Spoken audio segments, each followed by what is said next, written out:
Hi, my name is Rupert Allan and I'm here to tell you about how we can be climate activists in a practical way.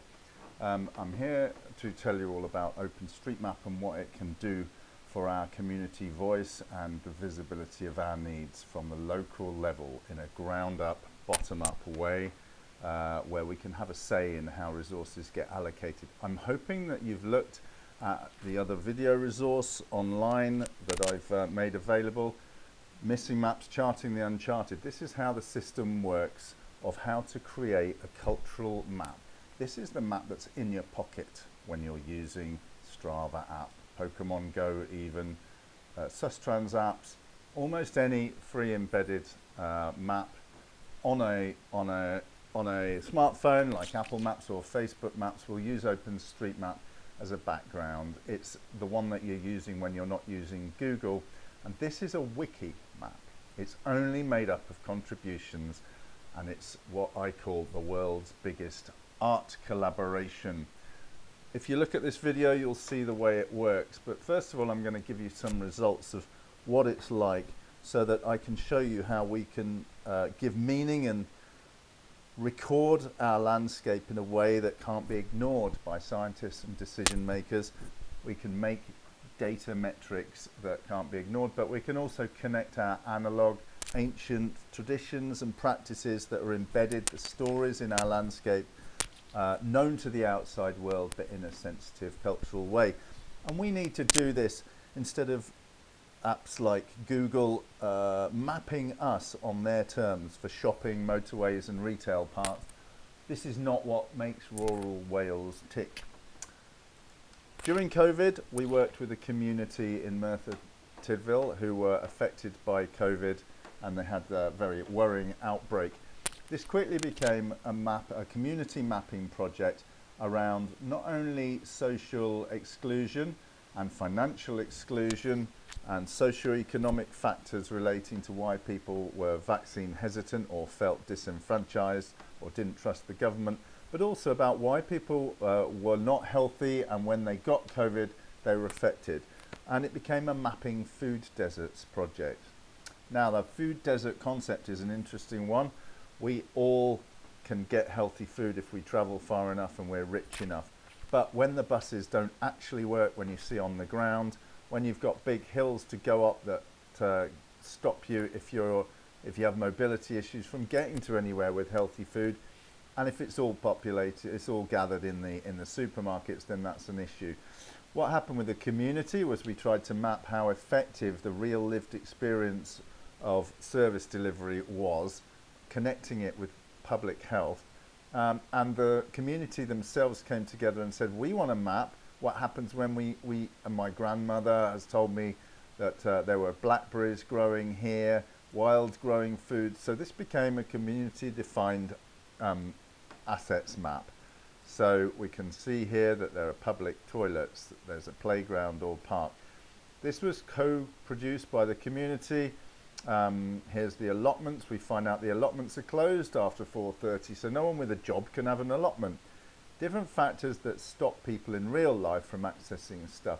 I can take you through a couple of these as well around, we made this map as part of the community, and because it was a humanitarian disaster situation, we got some help with this from the community. But this is the sort of map where hand-built tracing happens from participants online, and then people on the ground go out and do it. So we have some different data here that we've all mapped on top of the map. So we may have a perception that there's a blocker to going out and doing some getting to the supermarket. The bus stops are inhospitable. There's no benches there, so even if the bus is running, the timetables aren't working, so we don't know, and we don't want to stand out on the hill in that situation. Here's drug litter situations. So we could actually go and survey drug litter, and some places it's stopping people from using green spaces. So we have some opinion polls next to the actual reality on the ground of these guys are saying they don't have access to fresh food. We can also show who says that they're surrounded by fast food outlets and no good food. So these are the orange ones. So the fresh food is here. These are the fresh fed shops, but can anyone get to them? Well, we can look at whether we've got some steep hills or other blockers. So some people are saying that they would, there's a psychosocial benefit. They'd feel more included if these people here, they'd feel more included if they could be, if there was a local shop, and the shops have gone now. These guys here are saying that fresh, affordable food is too far away for them to get. And then there are other reported exercise blockers. So this is steep hills. So some people are giving opinions about steep hills, and then we can actually map whether those steep, where the actual steep inclines are. OpenStreetMap can give all of this data. I'm just looking for my toggle there, which will show us where those steep hills are. Here we go, inclines. And these are the real inclines in these areas. So a lot of maps and top-down projects don't realize that these things are happening on the ground. How does it all happen? Well, haven't got long, so I'm going to go straight into this now. OpenStreetMap, it's DIY geoscience, human geography and environmental justice. So this is where the climate justice element comes in. It's all very well being environmental, but if we can't be environmental at a local level, and we can't sway decisions that affect us, and we can't give some insights from our traditional practices to the decision makers, then we don't have a voice and we can't have a say. Here's a situation where OpenStreetMap didn't exist. Maybe it could have been used as a campaign tool. We probably all know about Truerin, but you can actually use with maps and the magic of maps. And this is a software we teach, it's all free, and the general project that we work with is to go and teach community interest groups how to use the map to make campaign materials, or just to know where they are, or to have a little map they can share online, or to upload stuff so that they see it when they go to work the next morning on Strava, because it shows live on the OpenStreetMap layer. It's an auto-ethnography activity. How does it work and how did it develop? Well, 20 years ago nearly, it was invented, and 10 years ago, a little bit more than 10 years ago, it started getting heavily used in humanitarian areas where, of course, Google don't go to sub-Saharan Africa. There's no money to be made there. There's not big supermarkets or shopping retail parks. So the maps are blank there, and it came out of the necessity to create homemade maps made by the humanitarian community. Hundreds of thousands of them getting online, having mapathons in classrooms, having talks about the impact that these maps can make, how we can find where Ebola is happening. These events locally, in London, this one is a mapathon where people come together, and again I can come back to this video that you can access online through the other links, explaining how we map and we trace over imagery, and then we create this layer that's a communal wiki layer. It's completely anonymous, so there's no actual problems with sharing anyone's personal data, but it can show granular details about all sorts of things. You can even geoplace poetry and artwork by tagging them and sending it to a URL, a website, a Wikimedia entry to create a cultural map all about how resources are. But in Uganda, there was a huge refugee issue, and this was taking a motorcycle mapping project in where we weren't sure if there were 1 million, 1,400,000, or just 700,000 refugees. The concept was that people came in, but there was really no understanding of where they all were, and any kind of traditional mapping would be hopelessly expensive and impossible to do. So there's a lot of stuff going on here. People coming in, they don't have any fuel, they just get a tarpaulin and a bucket, so they need trees, so deforesting. They chop trees down to cook and to even sanitize water. So outbreak about to happen when the trees disappear, and they're disappearing fast. So we need to manage our environment, and this is a great paradigm for planetary self-sufficiency, where mapping can show us how land gets affected by human activity, and we can work to manage that. Again, lots of people working there, but of course OpenStreetMap's compatible with everything. It's a common resource, bit like, again, Wikipedia, where you can bring data as long as it's free to do that. So it's all anonymized and all of that, and it can bring it all into one space. And I'll show you on the UN portal how that became a repository later for all of the different NGOs. We train the NGOs to bring their data and take their skills back into their activity, to de-silo that data, so it wouldn't be just on a memory stick on a shelf somewhere, but it was actually getting used. Then we train local community to do the mapping. So this is a training in northern Uganda, just on the border of a refugee settlement, training refugees and host communities to map their environment and to decide on the terms. So their addresses aren't as blocks that the UNHCR would have them map, but actually they talk about we live near a water tank. So tanks are how that we adjusted the initial survey tool, which then that was the first change we made, and it became redesigned by the community to represent their needs. A practical exercise, community going outside the refugee settlement to look at the trouble of contaminated water in the hosting community environment, natural springs, but contaminated, inside overused, so it's a dried out aquifer, and the host community would go into the refugee settlements. This creates social cohesion because you're understanding the other one's situation. A lot of resentment between the host community and refugees because they think refugees get handouts. And of course it affects whether, if you haven't got water, you can't have medicine. And sometimes if you haven't got water, then it can affect education, which we'll come to. These are non-functioning water points, but anywhere people get water. UN tell me, I walk into the office with this, there are only 17 water points there. Well, I'm sorry, these are the ones local community use, and I'm going to believe them because their families depend on that truth. The red ones are non-functional, and you can look at who's responsible for making them work. This is the kind of power of a map. If you want to, you can lobby for change using this to track down how many each organisation should be repairing. But this is everything. A dried out riverbed is even a water point here. So it's people's experience, community verified data, people's experience of getting water, not what's been allotted by government or UN. But you can take that experience back to government and UN, and you can look at the metrics on the ground. These are the percentages of what's drought prone, dries out. So the kids have to go further to get water in the morning before going to school. Flood prone, so they get contaminated from the latrines. You get outbreaks like cholera and typhoid happening. Government operated, community run points that need maintenance. So there's an interesting metric out of the community run points, that's the percentage that need maintenance, for instance. And once you're doing surveys, you can create all sorts of distance maps between villages and schools. You make sure that you're going everywhere so everybody gets included, because the local people are doing the mapping. Very important to remember. They are not only workshopping the terms, but doing the mapping.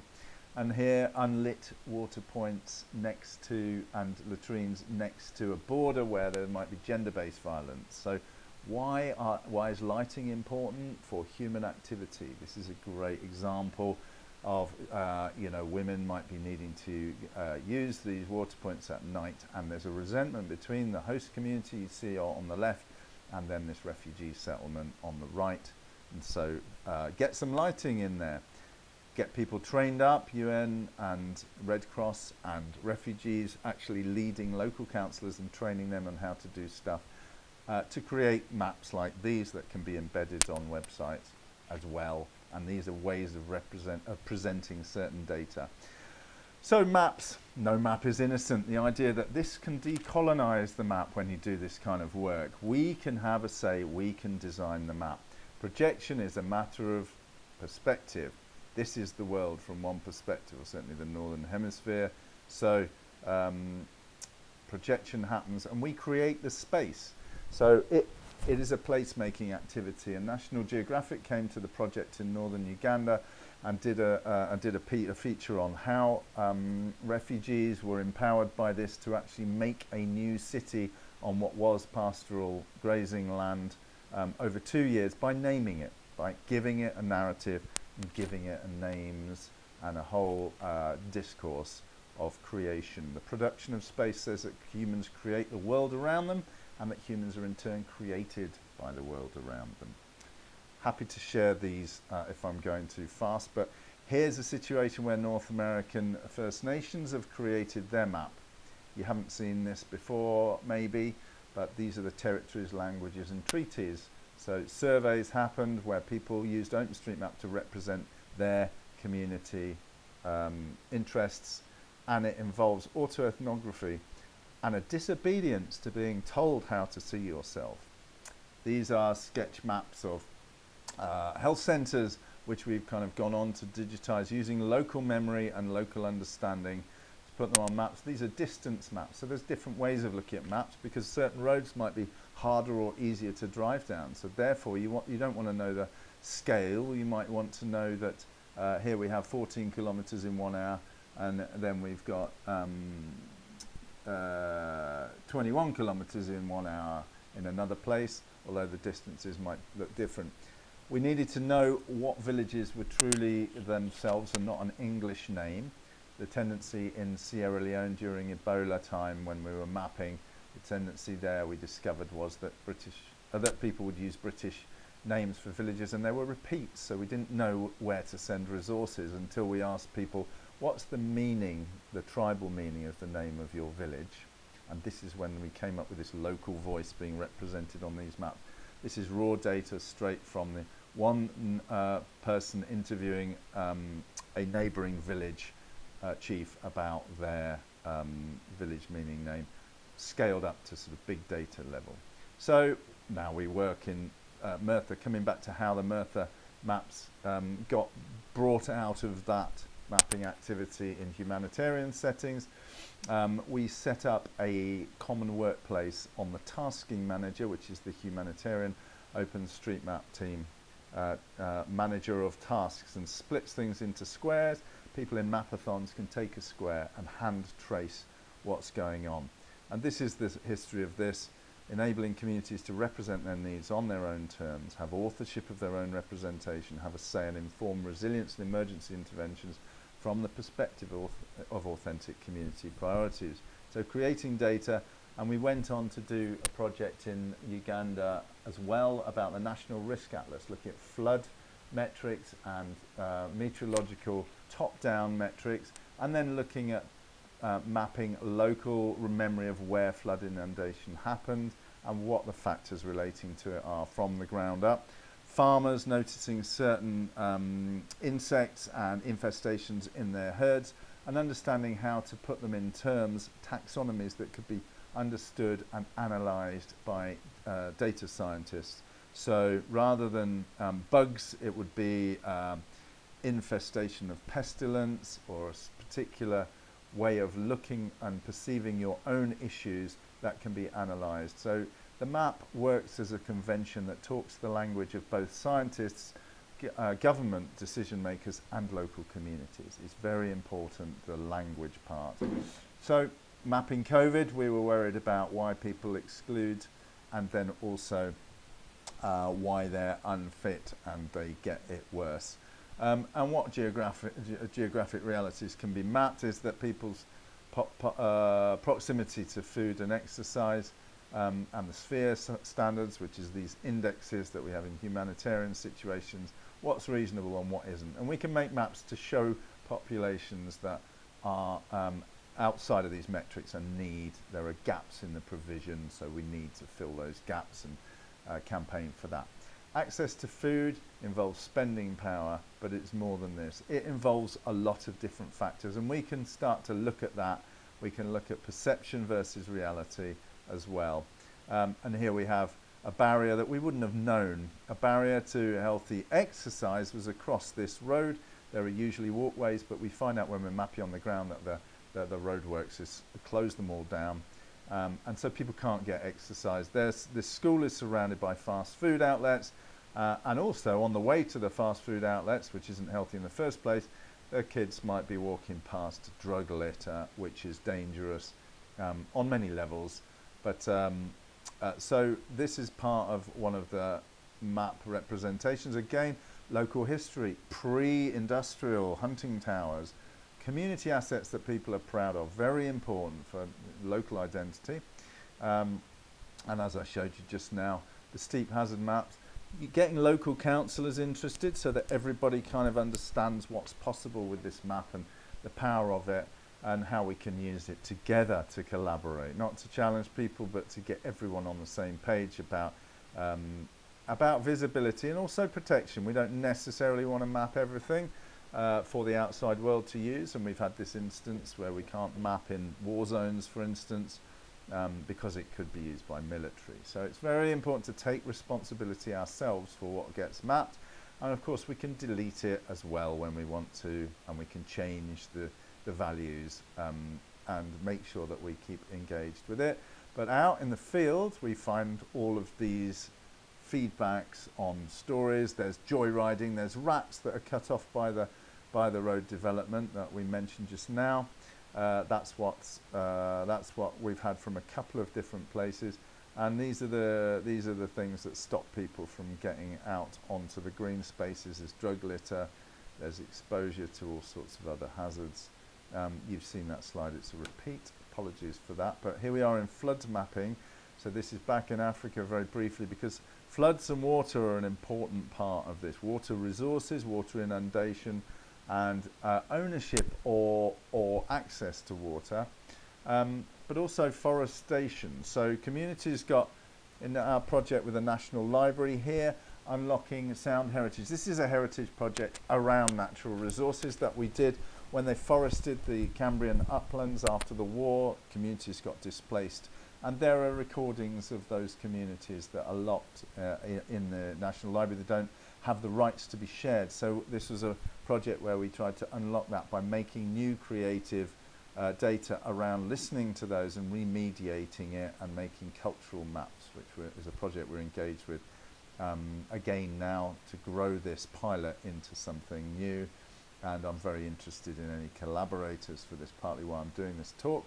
Why OpenStreetMap? Not only the data, but also look at the way in which people have therapy through doing this, having a say, social cohesion, as I mentioned, enjoying the work. So learning about social science and learning about local history, stories, placing those stories and also those practices on the in the environment, so that we have this cultural layer for tourism, for business, for socio-economic development and rural pride. But in all of these developmental things in a authentic way that's community sensitive. And how we do this, we go out on the ground as well as be in mapathons, and then we go and tag stuff. We can do routes, and we can look at local routes. Now I'm going to quickly go to this and show something of this. I'm hoping the link works. So here's another map of local artwork, stories about corpse candles, an amazing folktale linked to a resource in the Museum of Wales. There's some artwork of a waterfall here. We can geoplace this. Then there's some music links, so another link to something that's available, and we can make these kind of maps give meaning to our environment. This is done in our valley here. I'm just going to go back to this slide again, and moving on quickly.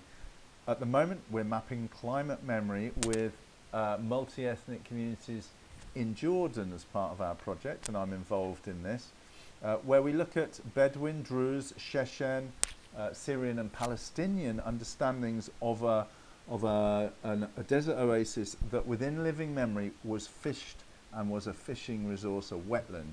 Now it's drying out because of climate change and water extraction. But how do people memorize this, and what can we learn from how they used to manage water? Because at the moment Jordan is in a water crisis. I have this, and I have a talk about this as well, so I'm very pleased to share that with anyone who wants to know. These are salt mining communities, that photograph, but we have a task there on the tasking manager around how we can take this Al Azraq, this desert oasis that's strategic and traditionally been used by all of these communities as a desert castle, including Lawrence of Arabia, funnily enough, how it looks and instructions on how to map buildings, and then requests for people to put their own values on. And so this is what it looks like from above. We're at the intersection between Saudi Arabia, Iraq Jordan and Syria. And we have the local people here getting involved with mapping. We have a little leaderboard here of different people taking a task, little square, and tracing over it by hand. And then we're going to go and do field mapping. And we've also found this old photographs of how it used to be there. So flooded and fishing. And we're working online as well, so that we're asking the questions on a WhatsApp group, all managed online. Hey guys, local guys, can you tell us what this is and what that is, and how we can help to map it, and how the Bedouin may have used it for their particular practices in the landscape. And back then we come to the Tryweryn situation and whether we would culturally map this. Quite an interesting idea of whether we would, whether we should, and put old ruins on OpenStreetMap that are under the water. I'm currently looking at whether that's possible. I'm not sure if it is, but it's very interesting to think of cultural value and social assets there. So social capital, what does that mean to us as a nation, that this now is the situation? This is the water down at the moment. They're working on the dam. This is the old road going into there. But we can use OpenStreetMap internationally to campaign for climate justice as well. We can put tags on about contamination and other things that shouldn't have happened or shouldn't be happening. One of the things that should be happening in Wales with the Future Generations Act certainly is that we should all have access to sanitation. Currently it's not necessarily the case. There is no law at national level to state that local councils should have public toilets. And yet we work in African environments where somebody is employed. He used to be employed by me because I was the logistician in this desert hospital run by Médecins Sans Frontières, and I employed a guy to make sure people did use the toilets because it wasn't in their cultural practice to go indoors into a hut, into that pit latrine you see there. And so actually asking them to use the toilet and trying to do that was the major part of his job. And yet here we don't have public toilets necessarily that are always free and maintained. So we should address that with monitors and people, hygiene promoters. So these are some links, and I hope you enjoy them. And thank you very much for listening. I'm happy to take questions on all of this, and I could talk forever on it, as you can imagine. So please do get in touch if you'd like to discuss. Watch the video. Have a look at some of these maps that I can also share. Stuff like these stories from the mountains here. The crofters carried the body on their shoulders down towards Tregaron to be buried. The effort weighs heavy in this account, and the wonders of the hill people infuse all of these narratives. And it takes us to a resource there in the People's Collection, and this is a photograph of that track there.